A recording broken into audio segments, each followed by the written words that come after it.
Good morning, Yona. Who are you, Wahoo? Good morning to you too. Good morning, Atun. Happy Friday, everybody. I'm still thinking about the song. Um,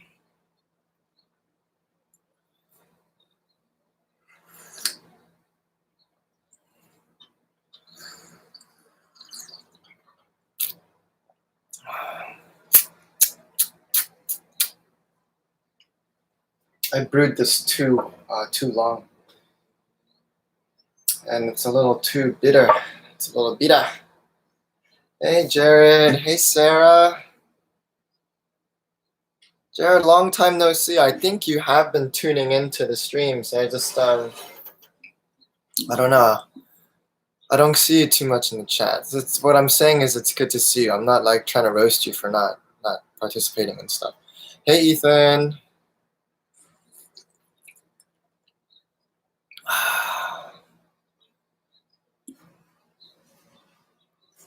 Good morning, Chris.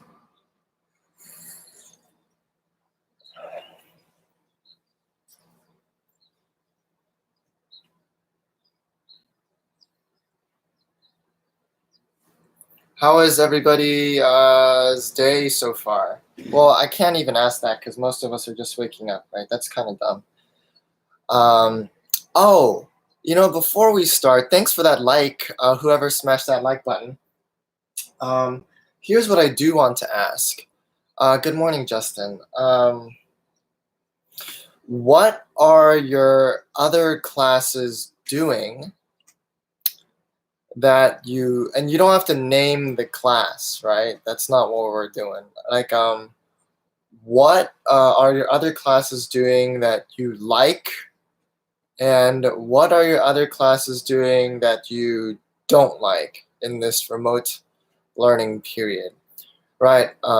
If you guys could just type in some observations or opinions in the chat while we wait for everyone to kind of come in, that would be very helpful to me, right? Moving forward, I just want to see how I can change our instruction to be more engaging and like giving all the work ahead of time. You mean like all the work for the week, like on Sunday or Monday? Um, I could do that, I lean against it because I want you to watch my videos before you start it. If you start it and like read ahead, I mean that's great, but it just means like watching the video becomes kind of pointless. Allowing submissions at the end of the week. All right, you're talking more about like logistic things. Okay, I'm talking about just more like what class looks like and what's being done like on an everyday basis, or just aspects that you like or you don't like, right?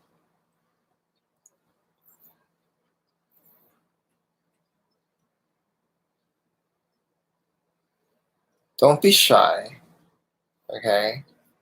I'm pretty sure there's many things you don't like. That's fine too.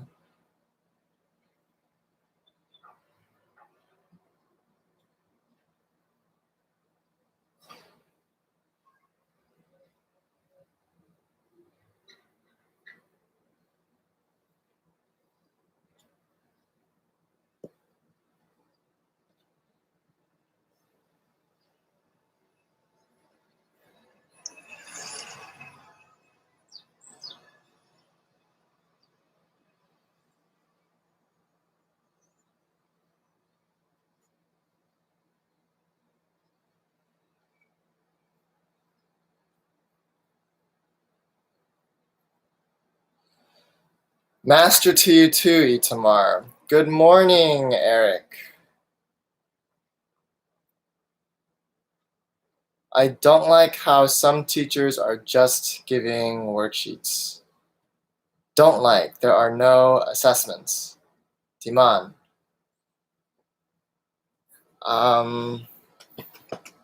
Atun, there's really little we can do about the assessments. I know Mr. Alani and Mr. Moore, and I'm talking about other physics classes, right? But I mean, what I've asked you about are your other classes, right? So, but I know from my own experience, like talking to other teachers, like Mr. Alani, Mr. Morel gave a lab. They did a circuits lab, like the one I wanted to do, but they did it using a simulation instead of real stuff. They seem to have gotten good results, and I think that's something we could have done. Now it's a little too late. But that still went in the lab category. It didn't go in the assessment category, and it's not really assessing what you know. My best way of assessing what you know is your homework assignments, right? And what you turn in, and how many of you are answering things correctly, and how many of you are asking questions. Like, that's how I assess what you know. And I hope like that is enough for you, right? I think the only thing that's important is just, I think the only thing that's important is that I get to see what you know, and that you know what you know, and you know what you don't know. You don't need a test or an assessment to validate how much you know or how much you don't know. I think we've already gone over this too, right? I don't want, at the risk of repeating myself, I won't go any further.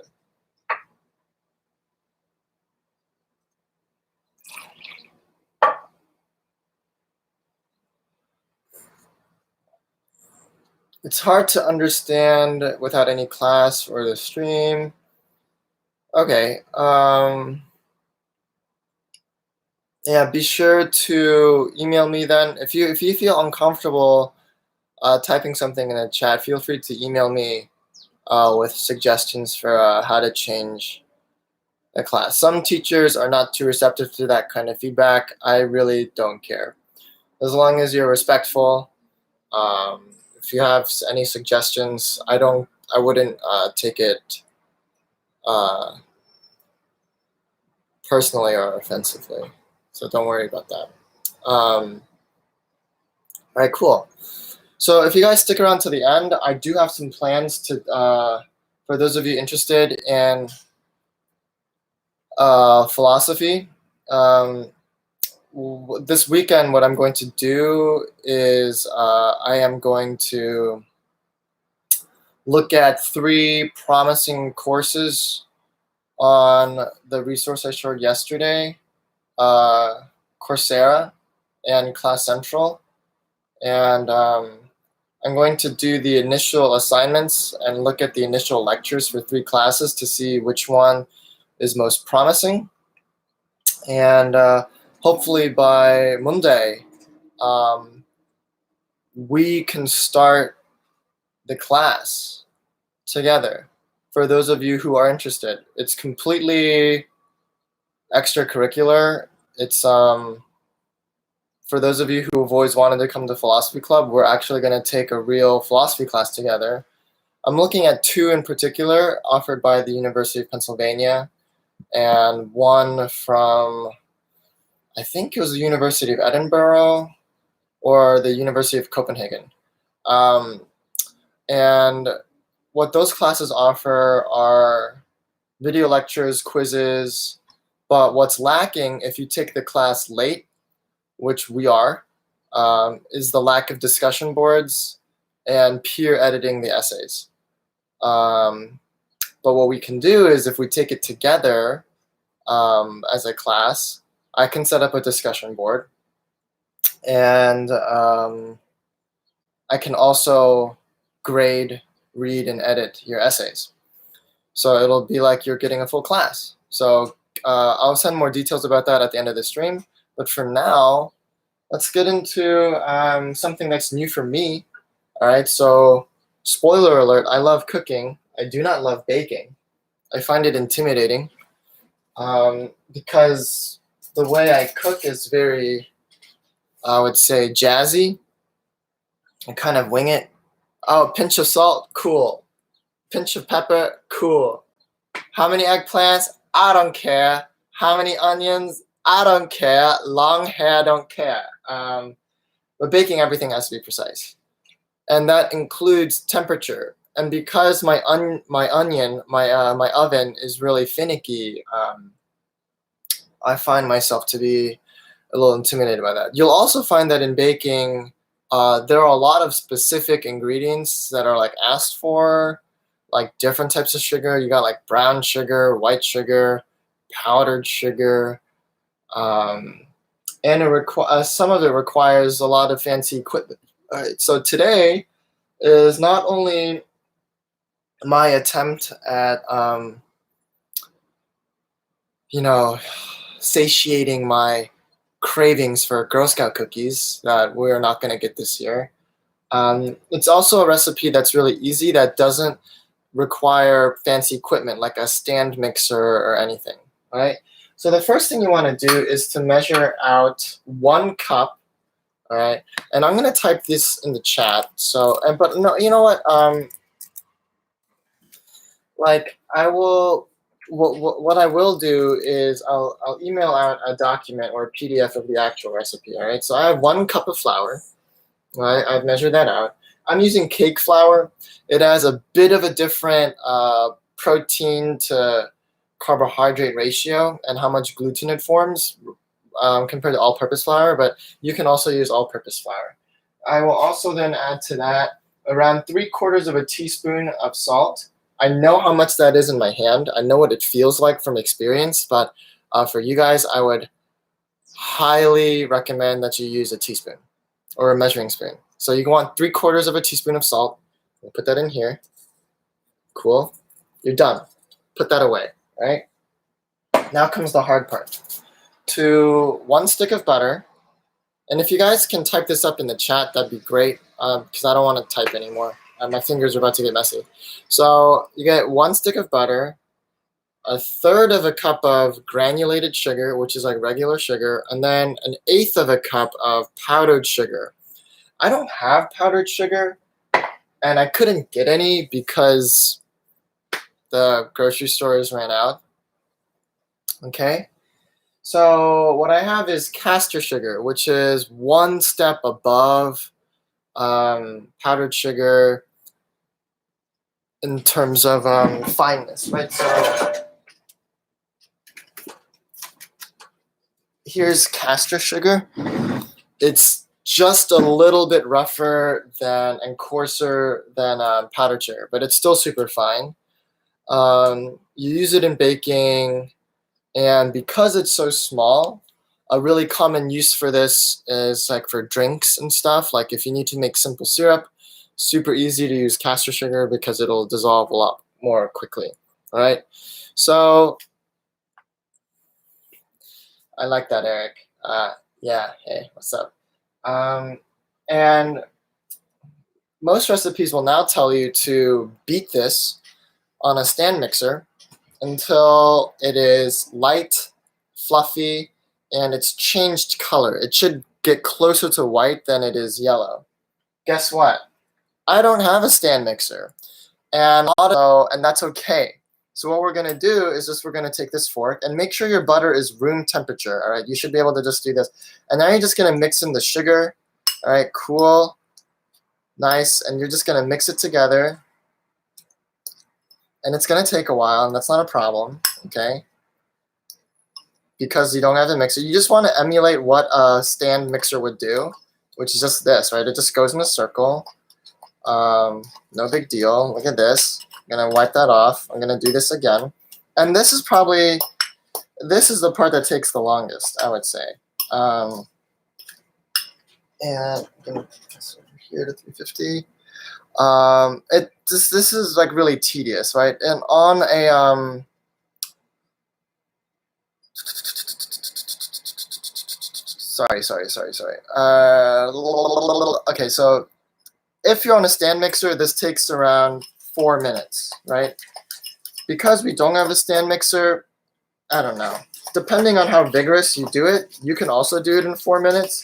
But the key is anytime you beat, anytime you whisk, you should know your goal is not to mix, right? Otherwise, I can use a stick. Why am I using a fork? Why did whiskers have holes in them?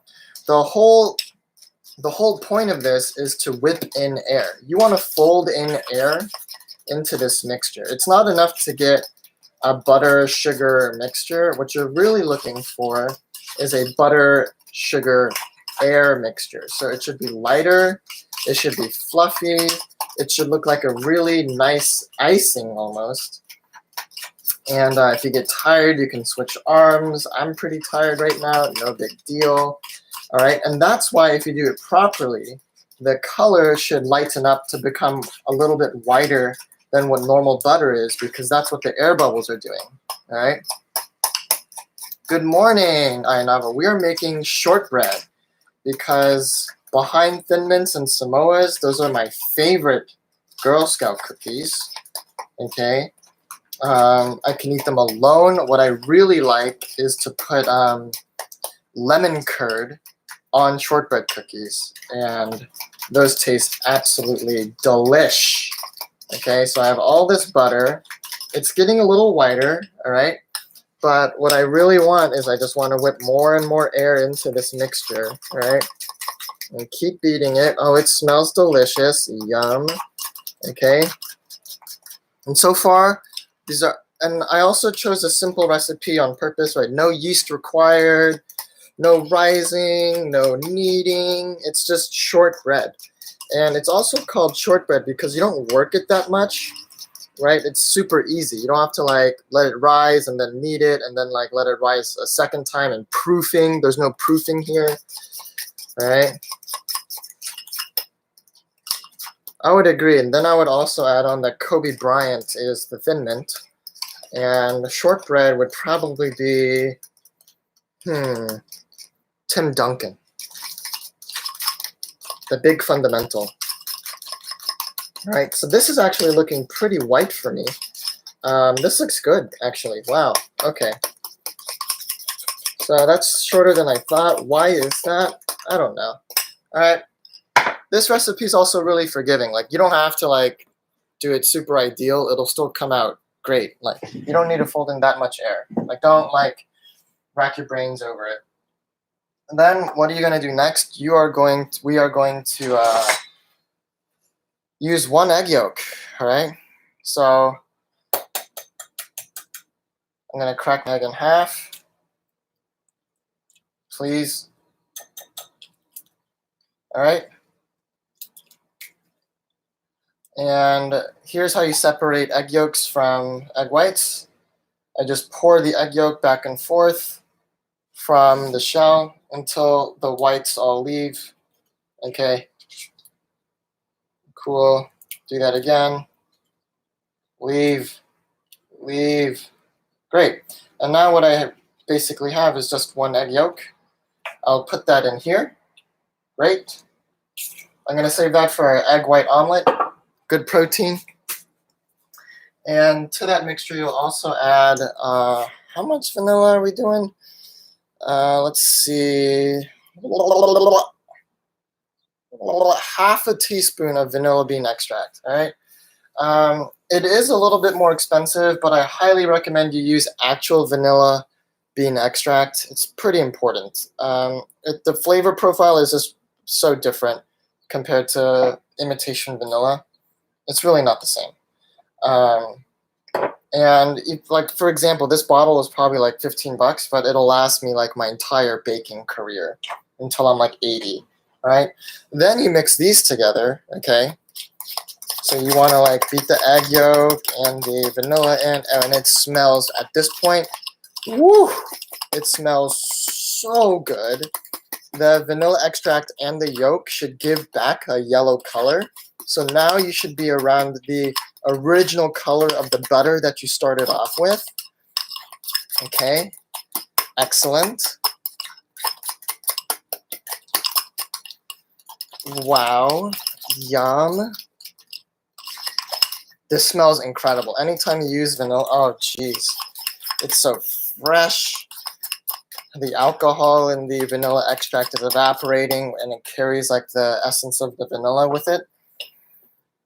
Okay, so where are we now in our recipe? Let me just double check because I don't really bake a lot and see.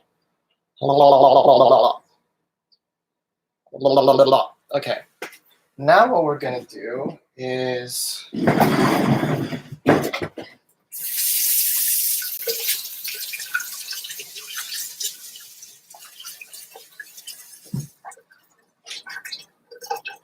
excuse me.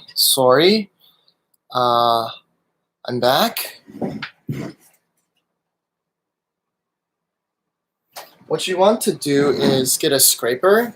This used to be part of my spatula, and it broke last night, so now it's just a regular scraper. All right, and you want to be able to scrape this egg, vanilla, butter mixture, okay, into the bowl with our flour and our salt. Okay, that's it. And basically, that's going to be our dough. Okay. If you want to make like a chocolate version of this, you can add cocoa powder here, like baking cocoa. That would be the base of, for example, like a Thin Mint cookie. All right, but now I'm just going to scrape all of this. This is just a regular silicone spatula, but it ensures that we have zero waste. Hooray. Okay. Who likes waste? Nobody. Okay. Great. Cool. So I'm going to put that here. Scrape this off. And look, that's all of our butter and all of our flour. And now what you want to do is work these materials in together. My salt, my flour, my butter. All right, and slowly but surely it should combine. This is also cool because there's no water in the dough, and there's no milk either, right? All the water that we need is in the egg yolk and the butter, right? And now it should be, at this point, like it should start clumping up. There should be very little loose flour left, right? Most of it should have combined with the egg, butter, sugar, whipped mixture. And from here, if you have a stand mixer, I mean, like, good for you. I'm a little jealous. I've always wanted one. Hashtag GoFundMe. But at this point, if you do have a stand mixer, it should start combining it for you. If you don't, that's what your hands are for. I wash my hands, so we're Gucci. All you got to do is, well, let me see here. All right, you're just going to work the dough just very slightly. It is a short bread, not a long bread, right? So you don't want to work it too much, but you just want to be able to, squeeze it a little bit, combine it until all the clumps are one clump, okay? And it's that easy.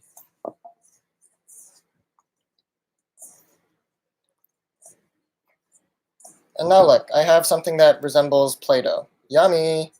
Okay, so I'm going to put this up here. And now my hands are super dirty. Awesome. Okay. Right, so you can use this to pick up any other pieces of dough, right? Combine it, mix it, maybe knead it one more time. But again, you do not want to overwork this dough. Otherwise, it will turn into something different that you don't want, all right? And I have a ball around the size of a grapefruit, all right? If you're baking for your family, for instance, I would highly recommend doubling this recipe, right? But this is how much dough we have. Yum. All right, I'm gonna wash my hands now for a second because they are super greasy. Gross.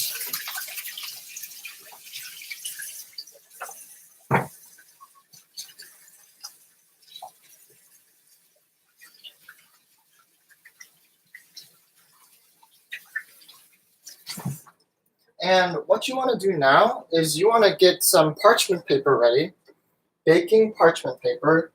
And if you don't have that, regular saran wrap works well too. If you don't have that, go get some. All right. I used to love Play-Doh. A tune, me too. And did you know? Because of the way it's spelled, I thought Play-Doh was its own thing. I thought Play-Doh was like its own material. I didn't know that it stood for like dough that you play with. I thought like Play-Doh was like its own substance because of the way it's spelled. Anyway, you're gonna put your parchment paper down here, and you're gonna put your greasy dough ball. There is a whole stick of butter in here, right? And you're gonna get your hands dirty one more time, or if you're skilled enough, it doesn't have to be, but your goal right now should be to work the dough into a log, right?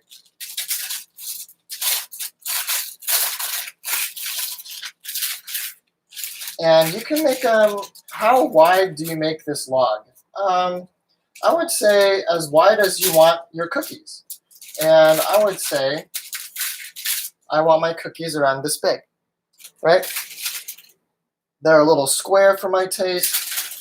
That's okay. We're gonna fix that. So far I have that. And I'm gonna now wrap this up in parchment paper.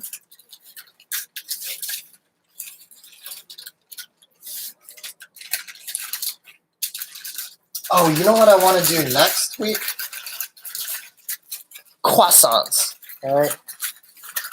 Those would be delicious. Like a real French croissant with multiple folds, like 1,000 layers of butter, okay? So what do we do now with this, okay? You chill it. You have to chill this in the refrigerator. You have to let this dough relax a little bit and firm up. So we're gonna put it in the refrigerator, okay?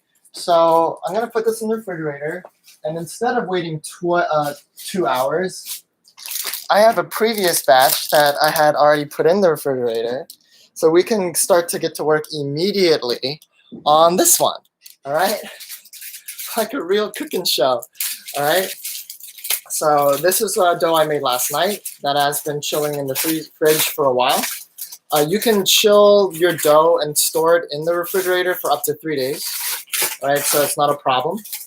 All right, so if you want to throw a party on Friday and have cookies on Friday, and Thursday and Wednesday you're really busy, it's okay. You can make it on Tuesday and keep it in the fridge until you need it. And then what are you going to do? Here's what you're going to do. You are then going to get a baking sheet, okay? And I have one right here. So you can either use any non-stick baking sheet. You can line your baking pan with, let's say.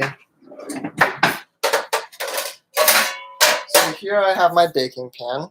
If this is a quarter sheet, there's a sheet twice as big as this. It goes this way. It's called a half sheet. And then there's a full sheet that's 4 of these. And that's what's used in commercial kitchens. All right. I also have this silicone pat. All right. It's non-stick. It's food safe. That's why we like it. I also have a hair on there that would not taste good if it got burned. All right, and I'm lining my pan with that. And what are you going to do now? What do you think? We have our little knife. We have our chef's knife. And I'm going to cut it to the thickness that I want my cookies. All right, so I'm going to cut it right there. I'm going to cut it here. I'm basically keeping them around like a centimeter, right? You can go thinner if you want. I'm just kind of experimenting because this is also the first time I'm doing this myself. Because again, I don't bake. So I offer all my advice to you humbly, and I hope you take it with a grain of salt, because I'm not an accomplished baker in the slightest. Okay. So that leaves me. So that log I just cut is half the size of the log we just made together, and that gave me enough for 1, 2, 3, 4, 5, 6, 7, 8 cookies. All right. So use that information how you will when you want to determine like how many cookies you want. Then you just spread them out. Unlike chocolate chip cookies, if you've ever made these don't really spread out. So feel free to, pack them in like relatively close. Right? I'm just doing it like this, no big deal. Okay? And now all you gotta do is put them in the oven. And they should bake for 12 to 14 minutes, okay? Luckily, instead of waiting for 12 to 14 minutes, I have a batch that I had already put in 12 to 14 minutes ago. We're going to put them right there.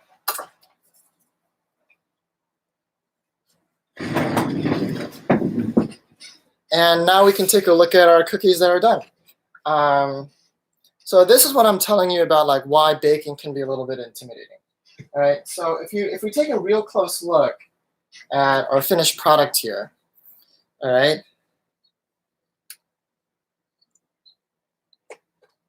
There. I feel like these are of perfect doneness. You want a little bit of golden brown on the edge, okay? And these are overdone. So everybody's oven is different, okay? And you just got to learn the quirks of your oven. And I have to learn the quirks of my oven, right? We're just going to wait for these to chill out, cool down a little bit, and then we can taste it. Do I have a fourth batch of cookies that I already took out? And no, right? So this is ones we are actually going to have to wait for a little bit, okay? But they smell great, I gotta say. I'm super excited about. Oh, woo! I'm so pumped. Okay, so that's how I make shortbread, and these keep for 5 days, which is also why it's called bread, right? It's just another way to. Did you know bread and biscuits and like crackers for like they're all the same thing, right? And it was just a way to make a grain edible and to let it keep for a long time. Like biscuits keep for a long time, right? Compared to like bread that's really moist and susceptible to mold. So cookies are cool and biscuits are cool, as they're called in England, because once you make them, they last for a really long time, right? So it's a cool way to like preserve food. That's like where pickling came from too. Like pickling wasn't invented because people wanted something sour to put on their burgers and like stuff like that, right? It's because a pickled vegetable, well, like our vegetables only really grow during the summer. So what are you going to eat in the winter? Well, at the end of the summer, you pickle all the vegetables that you have, and then during the winter, you open your pickled vegetable jars and you just eat them, right? All right. Wait, so were you planning to make 3 batches of? Well, I've actually made 3 separate half batches, so I wouldn't have like a bunch of cookies just lying around my house. Yeah, so I adjusted my recipe accordingly. Since I'm social isolating, I have no one to share these cookies with.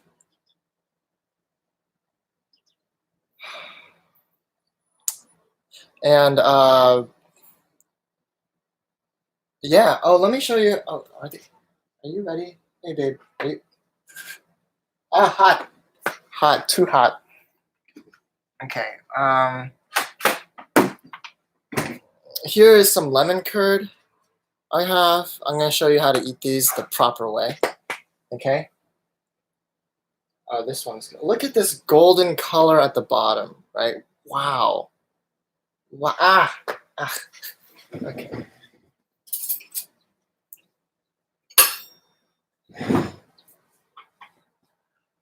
Oof is right.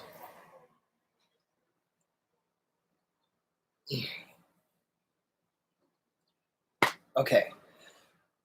How can I cool these even faster?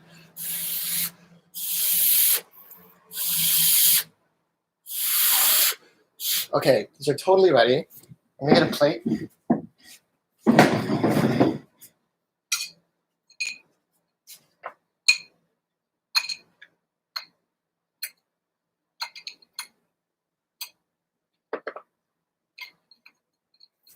Cool.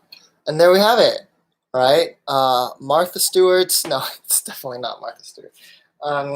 Just plain Jane, no mixer, no problem, shortbread cookies. All right. So I hope for some of you this has made the process or just the prospect of baking a little bit less intimidating. and I hope for you to try it out. Okay, here's how I eat shortbread cookies. I have a little bit of lemon curd, which is, I think the curd is like egg yolk and like lemon juice. Let's see, ingredients: cane sugar, pasteurized free-range eggs, lemon juice, butter, and that's it basically, right? So I have this, and I'm gonna put it on my cookie. Oh, ho, ho, ho, ho, ho, ho. Oh, ho, ho, ho. Oh, ho, ho. Look at that, right? So, a really great adage that anyone should adhere to when you cook is it's not after this book popularized it, but it's something chefs have known for a long time. It's like salt, fat, heat, acid, right? If you mix in, like, those are like not the only things you taste. Obviously, like, we have bitterness, we have sweetness, we have like different textures, but salt, fat, and acid are three things that, when combined, like, give like a really good mouthfeel and a richness of flavor, and they also need to be correctly balanced out. So, which is why, like, you hear a lot of chefs saying, like, oh, if I add vinegar to this or like some citrus, like, it'll help cut through the fat, right? Like, when you eat like fried chicken, if you eat coleslaw with it, like, it helps cut through the fat, right? This acid. Um, Here we have the exact same thing. Like, because the butter cookie itself is so rich, right? The shortbread is so rich. I'm adding lemon curd, which has a lot of lemon juice in it, and that kind of the acid there helps balance out the fat, the richness of the butter. Okay, so let's take a bite.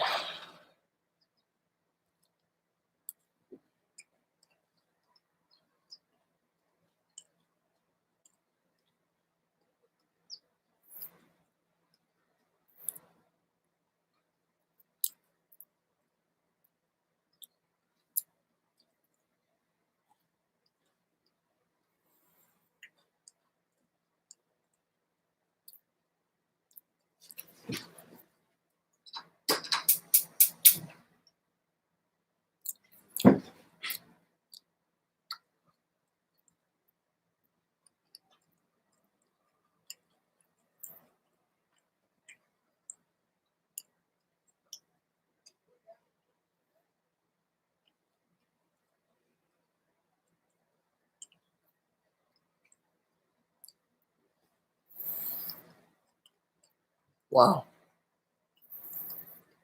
Um, what was I saying? You guys should totally make this. Um, it's delicious. You can thank Chris Morocco. This is where I got the recipe from. I adapted this recipe from his zebra striped shortbread cookies, only making the blonde part of the zebra stripes. This is absolutely delicious. Um, it goes very well with lemon curd, I found. Um, but also, I think it's great on its own. Um, and dare I say, they taste better than trefoils. Oh my god. Oh my god.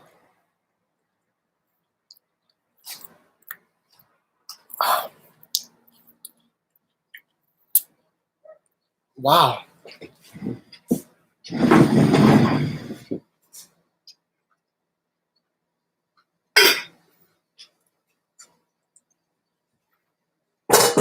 Mamma mia. Okay. So that about wraps up the cooking portion of this stream. So now we can talk about other things. Namely, Ainava raised the question yesterday of Jesus of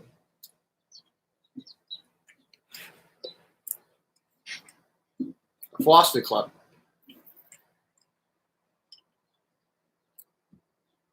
Oh, I won't. 12 to 14 minutes, right? Do you guys know when I put it in? I think I have to check the chat. Um,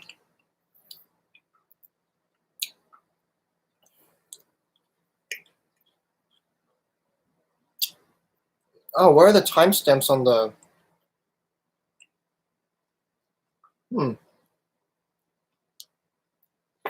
it doesn't matter. I mean, like 12 to 14 is a ballpark.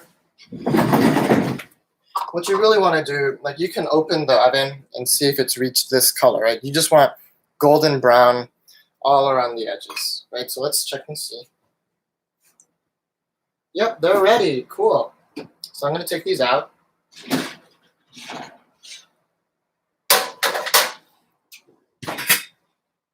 And look, they look beautiful. Yummy. They're a little darker than the previous batch. I have no idea why that is. One thing I did do with the first batch was I let it come to room temperature a little bit before I put it in the oven. That one went straight from the fridge to the oven. So next time I would probably wait around, I would take it out, cut it, wait 5 minutes, and then put it in an oven at 350 degrees, by the way. Sorry, 350 degrees. Yeah, and they're great. They're fully baked. Tastes great.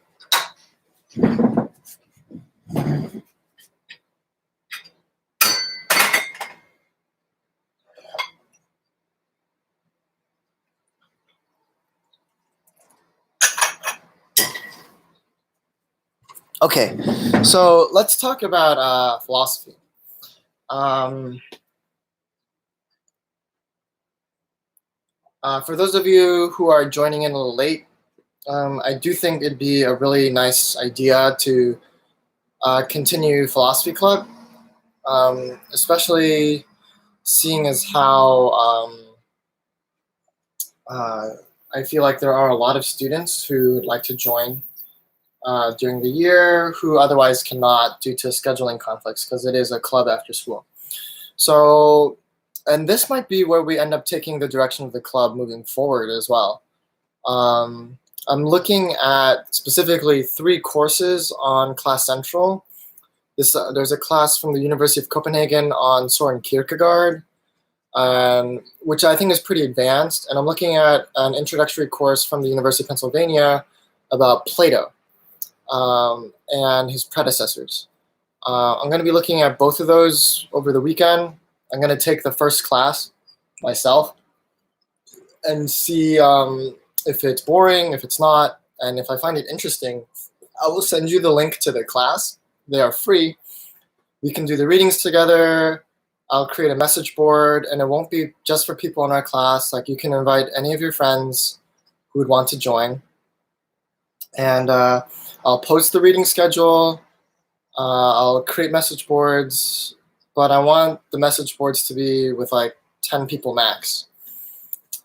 So we'll look to increase the size of the class or the club in increments of 10. And what else is there from that? Oh, and then there are a couple essays. I think there are only 1 or 2 essays per class.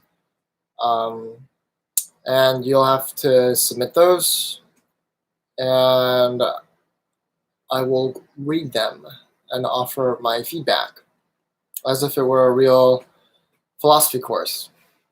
And I think that's the direction we're kind of moving in, so get prepared for that if that's something you're interested in. I think it'd be a great way to kind of utilize the free time that we have right now and learn something new, learn something cool. The courses I'm looking at, the readings aren't too heavy. They are of a university level, but I think the way the 2 professors have kind of broken them down make them quite accessible and digestible for even the high school student, and especially you guys. You guys are smart. Yeah, and that's what I'm going to be aiming to. That's how I'm going to spend my weekend. All right. Yeah. Aside from eating cookies, I'm going to be eating cookies and preparing course materials for this philosophy club / class.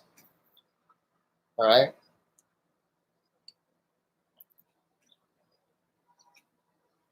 For those of you who are interested. So next week we can vote. I was thinking about croissants. That's baking again. I can also cook something else. I don't know. Right, it's up to you guys. Oh, music. Totally forgot about Music Fridays. Okay, let me see. Um, let's see. What do I like? Uh, hmm.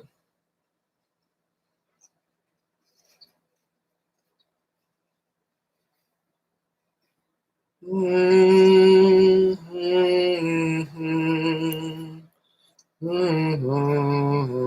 right, I'm gonna give you guys this song. Okay. Um, Another reason why I want to do the class together is I know some of you who checked out the resource I posted at Class Central yesterday got really excited. I think that's really cool. But at the same time, there's over 1,000 courses on this platform, and it can be really intimidating to like just choose one. So I'm just gonna go ahead and choose one for you, and then we can like do it together instead of being bound by the paralysis of choice. All right, so that's something I think we can all do together. Yeah, and I think that's gonna be fun. That's the last time I'll say that. I think I've repeated myself around like 5 times. Here's a song by Friedrich. Here's a piece by Friedrich Chopin, a Polish composer, most famous for his works for piano. He did compose a couple orchestral works and pieces for string instruments, like trios and quartets, but most famously, he himself was a pianist, so he composed a lot of piano music. It's mistakenly called an etude. Etude from his Opus 25, which is a collection of 12 etudes, number 7. If you guys don't know what an etude is like a musical exercise. It's like meant to develop a certain technique, like arpeggiation or like fast scales or like triplets, right? He has a really famous etude called the Black Key Etude, right? And it goes like and why is it called the Black Key Etude? Because you only play the black keys, right? And they're usually not very musical, but the etude I just posted I think is extremely musical. It shouldn't be called an etude. It's a piece in its own right. And I really like it because it's one of the few pieces not only where the left hand has the melody, but it's in a low register. So the melody in the leading voice is low. And the right hand and the higher voices really serve as a backdrop. And it's really cool to see that inversion of what's typically done. It is a little sad. I mean, it is in a minor key. It's C sharp minor. But I also think it's very beautiful. And it's something that I've been listening to a lot during this time. Okay? So that's my Music Friday for you guys. Otherwise, have a great day. All right, have a great weekend. I will post a real physics assignment Sunday. If you want to get excited about it, here's what the assignment is. You're going to make your own circuit problem, like the ones that were due Tuesday night. Like your own circuit, it needs a minimum of 5 resistors, a maximum of 7. I don't want you to go overkill. And you are going to pick and choose the givens that you're going to put in there and what you're going to omit. You're going to submit a copy of your problem. Then I will assign your problem. Once I've checked it out, I'm going to assign your problem to another student. So every student gets someone else's problem, and then you should solve your classmate's problem, right? So that's how it's going to go. I will post like more specifics and details to that Sunday night. And in the meantime, for those of you celebrating Passover, happy Passover. I hope it's a good time with your families. And The rest, whoa, I guess today's Good Friday too. So happy Easter for those of you celebrating on Sunday. And the rest of you just have a normal, good weekend, right? Goodbye.